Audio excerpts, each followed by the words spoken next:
اعوذ باللہ من الشیطان الرجیم بسم اللہ الرحمن الرحیم الحمد للہ رب العالمین الصلاة والسلام علی اشرف الانبیاء والمرسلین خاتم النبیین شفیع المذنبین انیس الغریبین رحمۃ للعالمین روحت العاشقین مراد المشتاقین شمس العارفین سراج السالکین مصباح المقربین محب الفقراء والغرباء والمساکین سید الثقلین نبی الحرمین امام القبلتین وسیلاتنا فی الدارین صاحب قاب قوسین محبوب رب المشرقین مرب المغربین جد الحسن والحسین مولانا و مولا الثقلین بالقاسم محمد وآلہ الطیبین الطاہرین المعصومین الصلاة والسلام علی امام زماننا ابا صالح المہدی ادرکنی ادرکنی ادرکنا روحی و جسمی ابی و امی و اولادی لک الفدا ولعن اللہ من اعدائهم اجمعین ملعون. بسم اللہ الرحمن الرحیم ان الحسین مصباح الہدی و سفینۃ النجات. السلام علیکم جمیعا ورحمۃ اللہ وبرکاتہ. 1447-2025 بوسٹن سید توقیر شاہ کے عزا خانہ جاگیر حسین سے آپ سے مخاطب ہوں. 2 محرم الحرام. مومنات عزیز، خدا کا لاکھ شکر ہے کہ اس نے ہمیں ولایت علی ابن ابی طالب کے ماننے والوں میں بنایا، اور اس کے ساتھ ساتھ اس بات کا لاکھ بار شکر ہے کہ اس نے فرش عزا جیسی نعمت ہمیں عطا کی جو قرب الہی حاصل کرنے کے لیے اور معرفت الہی کا ایک بہت بڑا ہمارا ذریعہ ہے. اور میں کہتی ہوں کہ اس عزاداری کے شکرانے کے لیے ہمیں مجلس میں آنے سے پہلے 2 کام ضرور کرنے چاہیے. علماء تاکید کرتے ہیں کہ 2 کام ضرور انجام دیں، ایک سجدہ اور دوسرا سلام. اذا اراد اللہ بعبد خیرا، جب اللہ اپنے بندوں سے کسی بھلائی کا ارادہ کر لیتا ہے تو ان کے قلوب کو حسین ابن علی کی محبت سے منور فرما دیتا ہے. بس یہ عشق حسین ابن علی ہے، یہ وہی خدا کی ہم پر خیر ہے، خدا کا ہم پر کرم ہے کہ ہمیں محبت اہل بیت، محبت امام حسین عطا کی، اور آج ہم اس مجلس عزا کے فرش کے اوپر ہیں. دوسرا، ہمیں مجلس میں ایک سلام ضرور پیش کرنا چاہیے. کون سا سلام؟ کہ جو ہمیں تاریخ میں ملتا ہے کہ ائمہ معصومین نے ہمیشہ اسی لقب کے ساتھ مولا حسین کو سلام کیا، اور کربلا کا ہر شہید بھی اپنے آخری الفاظ یہی فرماتا تھا. اور وہ کون سا لقب ہے؟ السلام علیک یا ابا عبد اللہ. چھٹے امام بھی فرماتے ہیں نا کہ بہت معروف حدیث ہے، سب جانتے ہوں گے کہ مولا فرماتے ہیں کہ ابا عبد اللہ کے اندر اتنا بڑا معجزہ ہے، یہ اتنا بامانی پیغام امام حسین ہے کہ کربلا کی جانب رخ کر کے صرف ایک مرتبہ کہہ دو نا السلام علیک یا ابا عبد اللہ، تو ایک زیارت امام حسین کا ثواب ملتا ہے. یعنی ہمیں سفر نہیں کرنا پڑا، ہمیں چل کر جانا نہیں پڑا، گھر بیٹھے بھی اگر ہم کربلا کی جانب رخ کر کے سلام بھیجتے ہیں تو ہمیں ایک زیارت حسین کا ثواب ملتا ہے. میں کہتی ہوں کیوں اس کے اندر اتنی تاثیر ہے، یا اس لقب کو اللہ نے اتنا مقام عطا کیا ہے؟ اس لیے کہ اسی کے اندر پیغام امام حسین چھپا ہوا ہے. یعنی ابا عبد اللہ، ہر عبد الہی کے اب یعنی پدر، باپ. کیا ہم عبد الہی ہیں؟ ہم نے یہ محاسبہ کرنا ہے اپنا کہ ہم امام کو ابا عبداللہ کہیں تب جب ہم عبد الہی کی منزل پر ہوں، یعنی ہمارا کردار لا الہ الا اللہ کا نعرہ بلند کر رہا ہو. امام حسین ہمیں عبد دیکھنا چاہتے ہیں، عبدیت کی منزل پر ہمیں مولا دیکھنا چاہتے ہیں. مولا چاہتے ہیں کہ ہم امامت کے ذریعے سے توحید کی ایسی پہچان کریں کہ ہم عبد بن جائیں. اور ان عزاداریوں میں پھر جب ہم اس عمل کے ساتھ، یہ چھوٹا سا عمل ہے، ایک سجدہ اور ایک سلام اس طرح سے پیش کرنا، 2 منٹ لگتے ہیں، مگر جانتی ہیں کسی بھی عبادت کو ہم معرفت کے ساتھ جب انجام دیتے ہیں تو نور علی نور کا درجہ رکھتی ہے. جب ہم ایسے معرفت کے ساتھ اس فرش عزا پر آئیں گے، یعنی 40 دن وضو کر کے، کس طرح سے کہ 40 دن کا عدد علم اعداد کے اندر بہت اہمیت رکھتا ہے، کیونکہ 40 کو تکامل کے لیے استعمال کیا گیا ہے. یعنی جب ارتقاء کی تکمیل کی منزل کو ہم پہنچ جاتے ہیں تو 40 کا عدد ایسا ہے کہ اگر ہم کوئی اچھا کام کرنا چاہتے ہیں تو 40 دن اسے انجام دیں، وہ ہماری شخصیت اور کردار کا حصہ بن جائے گا. اگر ہم کسی برے کام کو چھوڑنا چاہتے ہیں، 40 دن اسے ترک کر دیا جائے تو ہمیشہ سے ہماری عادات میں سے یہ چیز ختم ہو جائے گی، بری چیز جو ہم چھوڑنا چاہتے ہیں. اسی طرح سے 40 دن کوئی عبادت انجام دی جائے کسی حاجت کے لیے، کسی مقصد کے لیے، تو اللہ اسے ضرور قبول فرما لیتا ہے. بس 40 تک یعنی 40 دن اگر ہم نیت کر لیں کہ ہم یہ عبادت عزاداری کو انجام دیں گے تکامل کے لیے، اس تکامل کے لیے جو امام حسین چاہتے ہیں، بس پھر ہم دیکھیں گے کہ 40 تک ہماری شخصیت کے اندر ایسا بدلاؤ آئے گا، ایسی تبدیلی آئے گی کہ ہم عبد کی منزل پر لازماً پہنچ جائیں گے. بس تب ہی ہم حق کے عزاداری کو ادا کر سکیں گے. مومنات، یہی پیغام امام حسین ہے کہ ہم عبد بن جائیں. اور وضو کے ساتھ اس محفل میں آنا، یعنی وضو کے تو ویسے ہی اتنے زیادہ فضائل ہیں کہ ایک الگ سے ٹاپک وضو کا لیا جائے تو بھی ہم اس کے اوپر پورا گھنٹہ روشنی ڈال سکتے ہیں. وضو وسمات المؤمنین، الوضو وسمات المؤمنین کہا گیا ہے. اسے وسم کہا جاتا ہے مارک. جیسے ہم برانڈ کانشیس ہیں نا، آج کل کی جنریشن مارک کے پیچھے جاتی ہے، مارک والی چیزیں خریدنے کی کوشش کرتے ہیں. مومنین کا بھی ایک مارک ہے، اور وہ مارک کیا ہے؟ یہی وضو مومن کا مارک ہے. روز محشر وضو والے چہرے، یعنی ہمارے یہ مارک چمکیں گے وضو کے قطرے، اور ان میں سے روشنی برآمد ہوگی. ہم مولا کو سلام بھیجتے ہیں نا کہ السلام علیکہ یا امیر المومنین قائد الغر المحجلین. یہ محجلین کون ہے؟ محجلین وہی ہیں کہ روز قیامت جن کی پیشانیوں سے نور برآمد ہوگا، اور مولا علی پس انہی محجلین کے قائد ہے جن کی پیشانیوں سے وضو کا نور برآمد ہوگا. تو مومنات، اس عقیدے کے ساتھ کہ اس فرش عزا کے اوپر آنا ہے ہم نے، تو ابدیت کی منزل پر پہنچنا ہے تاکہ ہمارا یہ یا ابا عبداللہ کہنا واقعاً معرفت کی اعلیٰ منزل پر پہنچ جائے.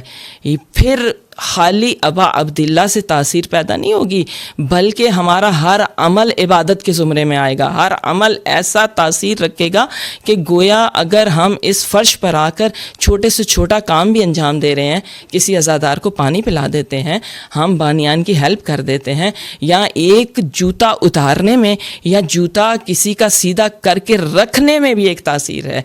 یعنی کسی کے لیے آسانیاں پیدا کرنا نگاہ رب ذوالجلال کے اندر 400 آیات الہی کی تلاوت کرنے کے برابر ہے.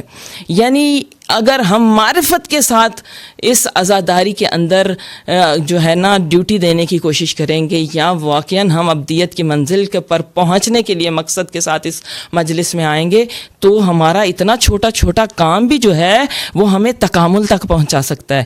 بس ہم نے اپنے سٹینڈرڈ کو بڑھانا ہے، اپنے معیار کو بڑھانا ہے.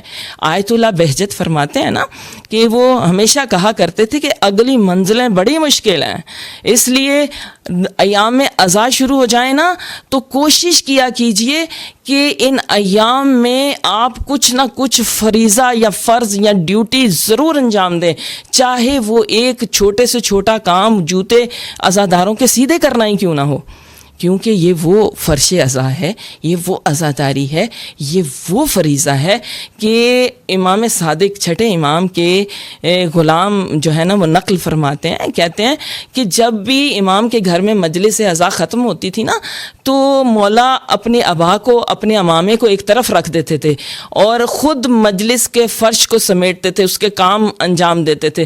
تو ہم کہتے تھے مولا ہماری لاکھ جان آپ پر قربان ہو، آپ ہمیں حکم کیوں نہیں کرتے؟ تو اس اس وقت مولا فرماتے تھے جو میری چشم امامت دیکھتی ہے نا وہ تم نہیں دیکھتے ہو.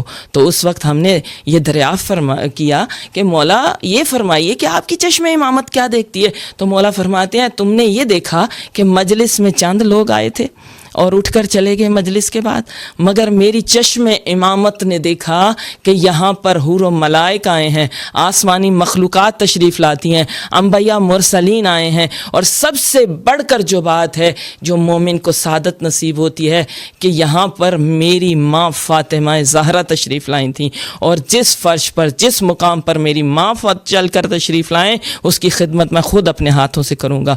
میں کہتی ہوں وہ امام ہو کر اور علم کی اتنی منزلوں پر فائز ہو کر فرش اعضاء کی خدمت خود کرنا چاہتے ہیں، تو پھر میں اور آپ کیا کس درجے تک ہمیں جو ہے نا اس عقیدت و محبت کو اپنے اندر رکھنا چاہیے کہ ہم فرش اعضاء کی خدمت کریں.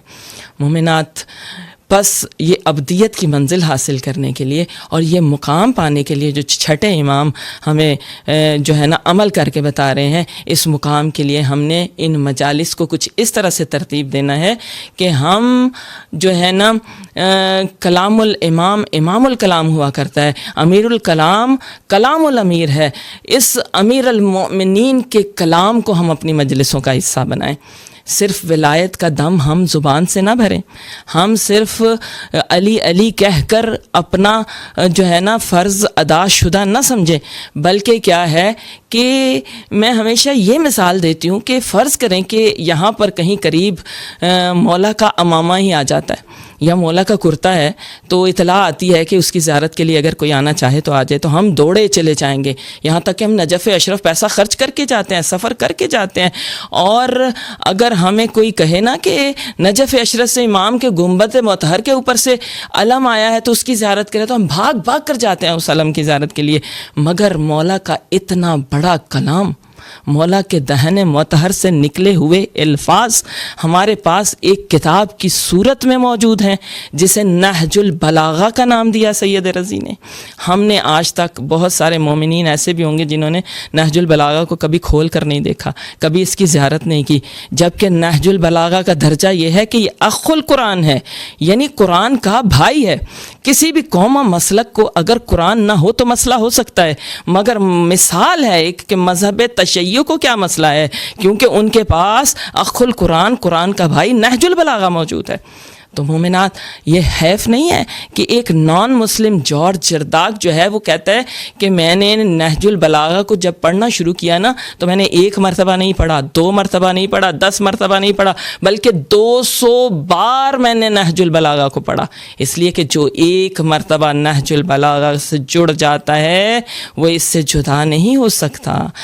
اور نہج البلاغہ کو ہم نے اپنی زندگیوں کا حصہ بنانا ہے، اپنی مجلسوں کا حصہ بنائیں گے اور کوشش کریں گے ہم ہر روز یہاں پر خطبات نہیں تو کم از کم کلمات قصار جو نہج البلاغہ کے آخری باب میں ہیں اور مولا کے حکمت برے جملے جو ہیں انہیں کلمات قصار کہا جاتا ہے، وہ ہر روز ایک پڑھ کر اس کا ترجمہ کر لیں.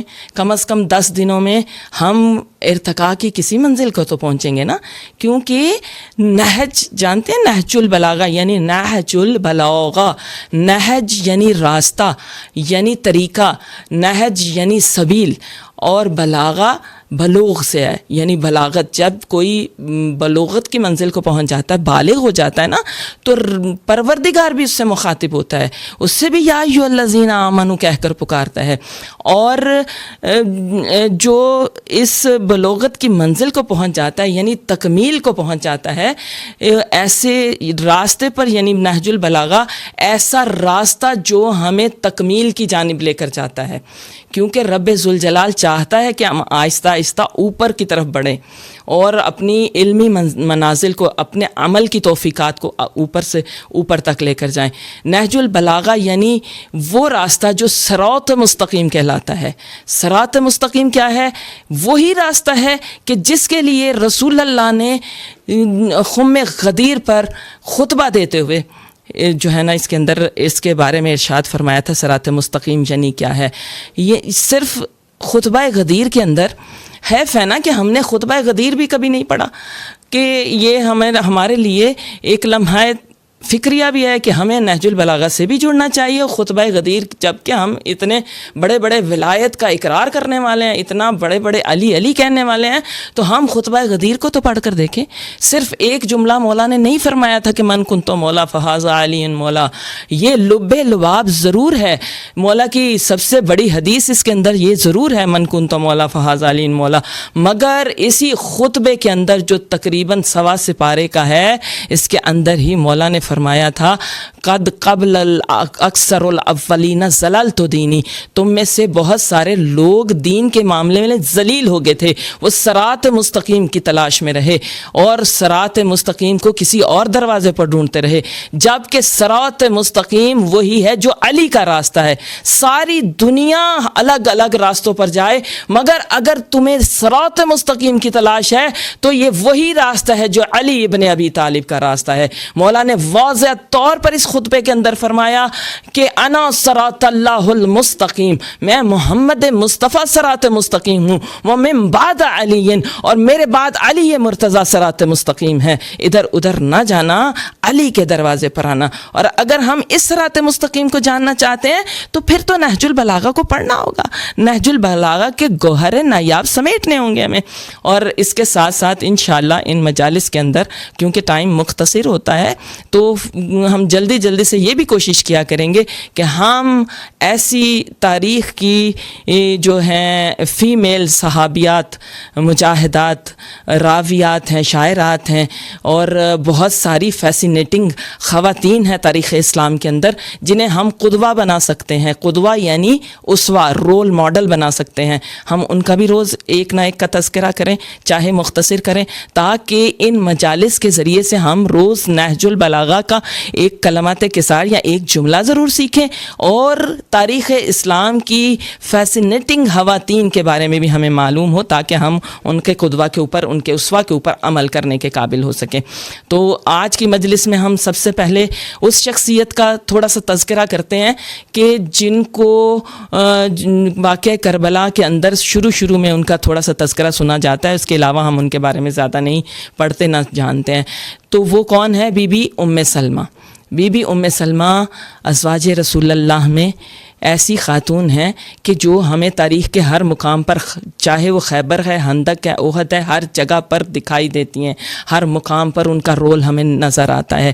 بی بی ام سلمہ عاشق حدیث رسول اللہ تھیں, رسول اللہ کے الفاظ کی عاشق تھیں, اتنی عاشق تھیں کہ فوراً حفظ کیا کرتی تھیں اور انہیں آگے پہنچایا کرتی تھیں. اسی لیے تو 378 ڈائریکٹ احادیث کو رسول اللہ سے سن کر یہ نقل فرماتی ہیں, اور 500 انڈائریکٹ جو ہے نا سن کر وہ نقل فرما رہی ہیں. ان کے خطوط, ان کے خطبات جو ہیں تاریخ کے اندر موجود ہیں.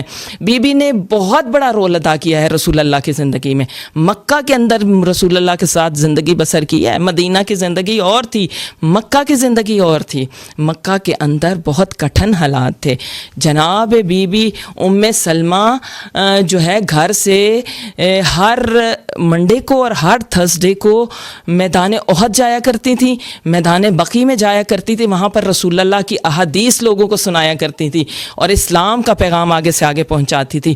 نائبہ رسول اللہ بن کر بی بی نے کام کیا ہے, اور اتنا کام کیا ہے یہاں تک کہ بعد جناب ختیجۃ الکبریٰ بی بی ام سلمہ مونس و ہمدرد و ہمدم بی بی فاطمہ زہرا بھی بنی, اور یہاں تک کہ محافظہ راز الہیہ ام الائمہ بی بی فاطمہ زہرا بھی تھیں. دربار میں بھی بی بی کے جا کر گواہیاں دیں کہ کیا تم اس کے ساتھ مقابلہ کرنا چاہتے ہو جو قرۃ عین رسول ہے؟ کیا تم اس کو جھٹلاتے ہو کہ جو رسول کا بضاعت و رسول ہے؟ کیا تم اسے جھٹلاتے ہو جس کے ادب میں رسول اللہ اپنی نشست سے اٹھ جایا کرتے تھے؟ اور تاریخ کے اندر ہمیں ملتا ہے کہ بی بی کے حجرہ مبارک میں آیت تطہیر نازل ہوئی تھی, اور بی بی کا جو حجرہ مبارک ہے مسجد سے جڑا ہوا تھا. جیسے ہی رسول اللہ لوگوں کو تبلیغ کرنے لگتے تھے, دعوت اسلام دیتے تو یا خطاب کرتے, تو ایک مرتبہ جب رسول اللہ فرماتے نا یا ایھا الناس, تو اس وقت بی بی دوڑ کر لپک کر جاتی تھی. بی بی کی ماشطہ جو ہے نا وہ نقل فرماتی ہیں، ماشطہ کہتے ہیں بالوں کی حفاظت کرنے والی کو، یعنی ہیئر ڈریسر۔ ہم اسلام کو نیو جنریشن کے آگے کیوں ایک سخت چیز بنا کر پیش کریں، جب کہ ہمیں ازواج رسول میں ملتا ہے کہ ہر ازواج رسول کی ہیئر ڈریسر موجود تھی۔ جناب خدیجہ الکبریٰ کی ہیئر ڈریسر ام زفن کا ذکر تاریخ کے اندر ہے، جناب آسیہ کی ہیئر ڈریسر تھیں، یعنی جو آئلنگ کرتی تھی۔ وہ یہ کہ فرماتی ہیں کہ میں بی بی کے جو ہے نا بالوں کی حفاظت کر رہی تھی، آئلنگ کر رہی تھی، تو اس وقت کا واقعہ یہ نقل فرماتی ہیں۔ جانتے ہیں بالوں کا احترام بتایا گیا ہے جو ہے تاریخ کے اندر، اسلام کے اندر، کہ ان کا احادیث ہیں کہ بالوں کا احترام کریں، احادیث ہیں کہ اشارۃ الحسن کسوۃ من کسوۃ اللہ، یعنی انہیں کسوہ کہا گیا ہے، انہیں ایک مقام دیا گیا ہے کہ بالوں کی حفاظت کی جائے، اسکن کیئر کی جائے۔ کیوں ہم اپنے بچوں کو اجازت نہیں دیتے؟ سیلون جانا ثواب ہے، یہاں تک کہ کیوں ہم اپنے آپ کو کیونکہ احترام دیتے ہیں، اس لیے سیلون جانے کو بھی ثواب قرار دیا گیا ہے۔ صرف اسلام کی حدود ہیں کہ ہم ان حدود کے اندر رہ کر نامحرم کی نظر سے خود کو محفوظ رکھ لیں تو ہر چیز کی اجازت ہے۔ تو یہ ماشطہ جناب ام سلمہ فرماتی ہیں کہ ایک مرتبہ بی بی اسی طرح سے جیسے ہی رسول اللہ کی آواز آئی دوڑی چلی گئیں، اور میں نے پوچھا کہ لوگوں کو رسول اللہ مخاطب فرما رہے ہیں، آپ کیوں اس طرح سے بھاگ کر جاتی ہیں؟ تو فرماتی ہیں میں چاہتی ہوں کہ میں زندگی کا ایک ایک قدم حدیث رسول کے مطابق گزاروں، میں چاہتی ہوں کہ رسول اللہ کا کوئی لفظ بھی چھوٹ نہ جائے کہ جسے میں ذہن نشین کرنا چاہتی ہوں۔ تو مومنات عزیز، بی بی ام سلمہ ایسا قدوہ ہیں، ایسا رول ماڈل ہیں کہ جنہیں ہم اپنا سکتے ہیں۔ کس لحاظ سے کہ بی بی نے صرف دین کی خدمت نہیں کی، باہر کے بھی امور کو انجام دیا، اور اپنی زیب و زینت کے بارے میں بھی بی بی رول ماڈل بن سکتی ہیں ہمارے لیے۔ تو مومنات، آج 2 محرم بھی ہے، ہم نے وہ مصائب بھی ضرور یاد کرنے ہیں، اور آج 2 اشک بہا کر بی بی کو اس بات کا بھی پرسہ دینا ہے کہ آج کے دن میرے مولا کربلائی ہو رہے ہیں۔ امام حسین آج کے دن کربلا کی سرزمین پر زین ذوالجناح سے اترے نا، تو مولا نے خاک کربلا کو ہاتھ میں لیا، اسے سونگا اور دوبارہ اس خاک کربلا کی زمین پر پھینک دیا، اور جب مولا غازی عباس کو آواز دینا، عباس اب قیامت تک حسین اسی سرزمین پر رہے گا، اسی پر خیمے نصب کر دو۔ جیسے ہی خیموں کو نصب کرنے کا معاملہ شروع ہوا نا، جناب زینب نے جناب فضہ کو جلدی سے بھیجا، کہا میرے ماں جائے کو بلاؤ۔ جیسے ہی امام حسین خیمے میں گئے نا، جناب زینب نے گریہ فرمایا اور کہا حسین نہ جانے اس زمین پر مجھے ایک وحشت سی ہو رہی ہے، یہ کیسی سرزمین ہے کہ زینب کا دل گھبرا رہا ہے۔ اس وقت امام حسین نے فرمایا یہ وہی سرزمین ہے جس کا میں 3 شعبان سے لے کر آج تک تذکرہ سنتا آیا ہوں، یہیں پر ہمارا خون بہایا جائے گا، یہیں پر ہماری قربانیاں خدا کے حضور پیش کی جائیں گی۔ یہ وہی سرزمین ہے زینب جہاں میں مار دیا جاؤں گا، شہید کر دیا جاؤں گا، اور آپ 72 قدم سے دیکھتی رہیں گی۔ جناب زینب نے رو کر کہا پشت خیمہ سے نہ جانے کسی بی بی کے رونے کی آواز آ رہی ہے۔ مولا نے کہا پہچانو یہ ماں فاطمہ کی آواز ہے، آج کے بعد ماں فاطمہ بھی اسی سرزمین پر گریہ فرماتی رہیں گی تا شام قیامت۔ مومنات جانتی ہیں مولا حسین نے قبیلہ بنی اسد کو بلایا، ان سے زمین خریدی، اور اس زمین کو خرید کر علی اکبر کے نام لگوایا۔ میں کہتی ہوں مولا، بیٹوں کے لیے زمینیں خرید کر ان کی جائیدادیں ضرور بنائی جاتی ہیں، مگر بیٹوں کی قبریں بنانے کے لیے کوئی زمینیں نہیں خریدتا۔ میرے مولا امام حسین کائنات کے وہ واحد مظلوم ہیں کہ یہ زمین خرید کر علی اکبر کے نام لگائی اور ہبہ کر دی قبیلہ بنی اسد کو۔ جانتے ہیں مولا نے مردوں کو جمع کیا، کہا ہم 10 محرم کو جب شہید کر دیے جائیں نا، ہمارے لاشوں کو دفنا دینا، اتنا کرنا کہ اگر ہمیں شہید کر دیا جائے نا، مرد نہ آ سکے تو مستورات سے مخاطب ہوئے۔ میں کہتی ہوں مولا ہائے آپ کی مظلومیت، آپ عورتوں سے مدد مانگ رہے ہیں۔ رو کے کہا اگر تمہارے مرد نہ آ سکیں تم پانی بھرنے کے بہانے آنا اور ہمیں ہمارے لاشوں کے اوپر مٹی ڈال دینا۔ جیسے ہی عورتوں سے مخاطب ہوئے نا، اس کے بعد بچوں کی طرف متوجہ ہوئے، بچوں سے کہا مولا میں کہتی ہوں آپ اتنے مظلوم ہو گئے، اب بچوں کو پکار رہے ہیں۔ بچوں سے کہا اگر تمہارے والدین نہ آ سکے نا تم کھیلنے کے بہانے آنا اور کھیل کھیل میں ہم مٹھیوں سے مٹی ہمارے لاشوں پر پھینکتے جانا۔ مولا امام حسین اسی سرزمین پر انتظام فرما رہے ہیں اپنے مزارات بنانے کے لیے، اپنے روزے بنانے کے لیے، مگر جانتی ہے مومنات آج کا دن وہ دن بھی ہے کہ زمین کربلا پر اترتے ہی امام حسین نے میرے لیے اور آپ کے لیے بھی سوچا، یعنی ہر اس زوار کے لیے جو زمین کربلا پر جائے گا۔ مولا نے کہا یہ زمین اس شرط پر میں ہبہ کرتا ہوں کہ جب میرے زوار آئے نا انہیں 3 دن تک کھانا اور پانی ضرور دینا۔ آج کربلا جاؤ نا، وہاں پر جب آپ کھائیں اور پئیں، عراقی عوام آپ کی خدمت کرے نا تو ساری چیزوں کو تبرکن کھاتے نہ جائیں، بلکہ میرا ایک آپ سے التجا ہے آج کے بعد جب کربلا جائیں کوئی آپ کی خدمت کرے نا تو امام حسین کی یہ 2 محرم کی مصیبت ضرور یاد کرنا کہ مولا نے آپ کے لیے وصیت فرمائی تھی۔ الا لعنت اللہ علی القوم الظالمین وسيعلم الذین منقلبون اللهم صل علی